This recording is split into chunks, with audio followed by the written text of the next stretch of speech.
Got a lot of questions over the weekend. Haven't had a chance, my friends, to really look at them, so forgive me. I'll probably try to take care of that tomorrow or the next day for you. And good morning to you. And I hope you have a beautiful day out there. Florida's been cloudy here and pretty rainy. I'm going to first address a lady that sent me quite an intellectual dissertation on how the body works in biochemistry. And she seems to look up to the Carrie Reams and Rivicki and these type of people. Rivinci. And then I'll get to some of your other questions. But I think this was really important because she went on and on and on about the ideas of Reams and some other biochemists in relationship to how the body works chemically, in terms of cations and anions, and how the the adrenals control the kidneys, and how the kidneys withdraw sodium to release potassium, and all these kind of things like this. Some of this, and I do respect, sweetheart. Thank you for sending me this. I'll just call you Cindy, and I appreciate this. You have made reference that these are great healers. I'll have to tell you, no offense, but Carrie Reams wasn't a great healer. And Vinci and some of these other people, these are biochemists. Okay, guys, very familiar with Carrie Reams. Did Carrie Reams for the first couple of years, combined with blood and hair. Reams's urine and saliva. Analysis and things. This intellectual jargon here gets you nowhere. To be honest with you, we all disagree in chemistry and how the body works. Some of the things you'd commented here, like calcium is pulled out of a matrix in an alkaline solution. This isn't true. It's quite the opposite. And there's just so many variables that these biochemists, and I'm a biochemist, don't understand. The variables like the oxygen exchanging from the lungs, you have to consider the congestion, the mucus in the body. You have to consider the genetic weaknesses of the adrenal glands and the ability to produce aldosterone or any of the cortical type steroids in the control of mineral utilizations. The same thing with the parathyroid and calcium utilizations. She had made a comment that she sees a lot of alkalosis, which is too alkaline in people. That's rare as far as I'm concerned. That's not the case. She, talking about how bicarbonate loads up interstitially around the cells as opposed to acids. That is extremely rare. If anything, bicarbonate is something most people have a problem with. Acidosis is by far the biggest issue that people face. One of the comments here you made was that I see a lot of people on raw foods, basically more alkalosis, meaning too alkaline. When you go intellectually like this, you'll lose yourself, and you'll never be able to heal anybody or cure things like cancers or regenerate tissue like spinal cord injuries or complete, like spinal bifida where there's no spine tissue and then suddenly you can grow new spine tissue. You can't do this with this intellectual jargon because half of it's not even true. I was going to give you a chemist name. I think he's passed now. Well revered, way on the top of chemistry worldwide. He wrote an incredible book for those that really want to get into how chemistry and detoxification, how all this really works from a much higher viewpoint, a much more intellectual chemist. But I don't get into that. If you're interested in reading Carrie Reams's criminal case by the state of Florida, it's an interesting read. But to be honest with you, I left this years ago, sweetheart, because you're rambling on intellectually here and it means nothing. Truly, when you detoxify and you go on raw and you're not filtering through the kidneys via adrenal gland suppression, whether it's genetic weaknesses or whatever, you're going to see an alkalization, a rehydration process. So you definitely could see an alkaline urine. We see this all the time. And you can definitely tell this. Very difficult to judge through the urine and the saliva, even the blood and even the hair, what's going on interstitially.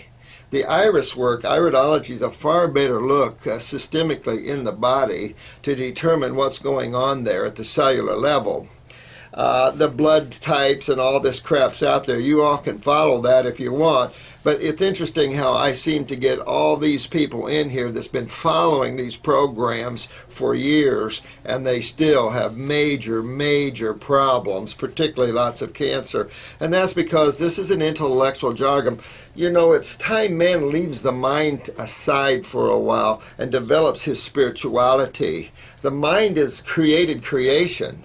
And it's a fun place to play because you'll get into this intellectual move of electrons and protons, and I'm taking this and I'm giving that, and you know, the magnetism of everything, and you can get caught into that. I did for a couple of years only because I was developing my spiritual side more importantly. And what this allowed me to do was pull up and past this, because you'll forever get lost. You know, when we were doing our chemistry section in my book, I really wanted to get to the base and acid nature of all the elements. And the chemistry professor at Harvard said, "Don't you know we all disagree?"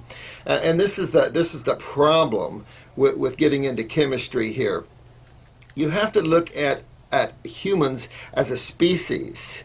And yes, we've had lifetimes of cooked food eating. We have lifetimes of dead animal eating, which is not conducive to health in this species. That doesn't mean you have to follow that because your body seems to like that. Your body doesn't seem to like that.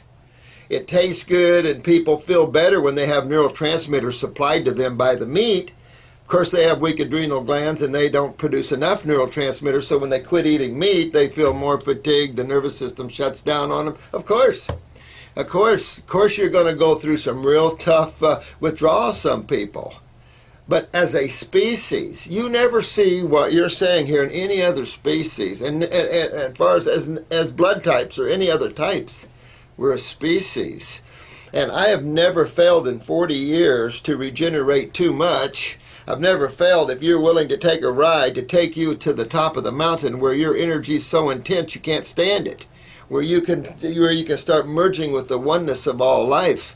I can take you into some deep levels of tissue regeneration that you'll never get worrying about someone's chemistry, and you'll lose your spirituality if you get too intellectual, because you can't use the mind and be at the same time.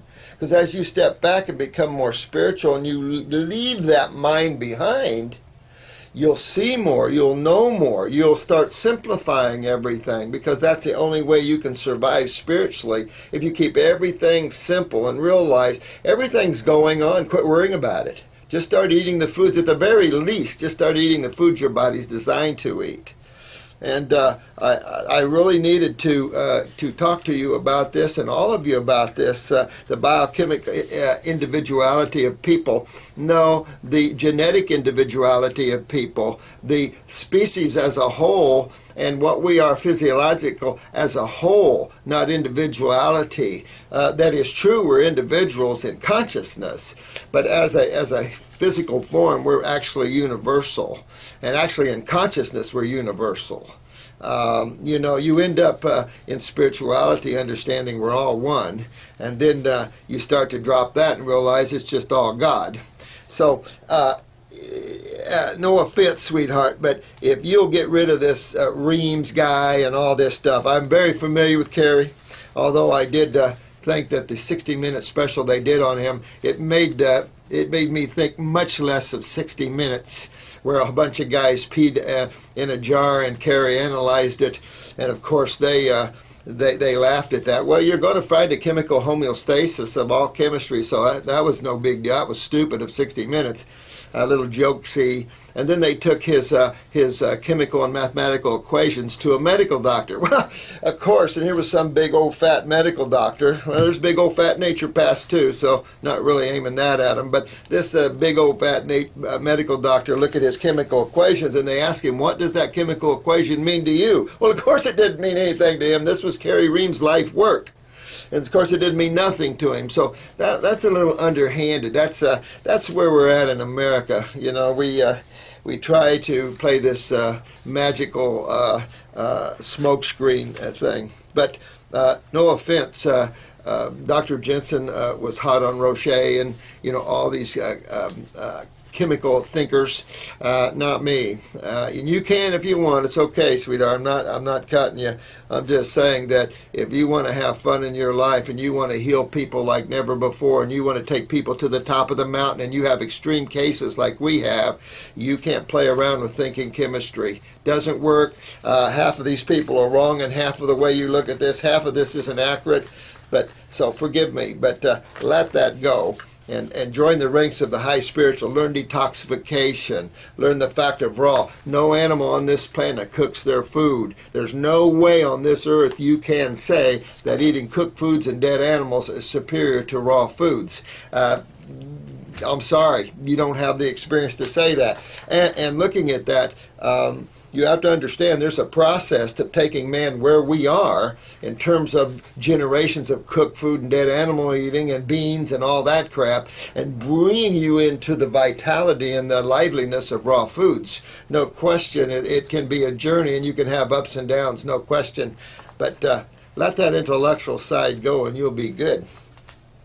Okay, I wanted to touch on, and forgive me for that one, guys, but we have to let go. This is not an intellectual dissertation. I can give it to you if you want, and we can really go through this and show you, but I'm not in the mindset anymore. I let that go. I tore into this like you wouldn't believe. That's the kind of nature I am.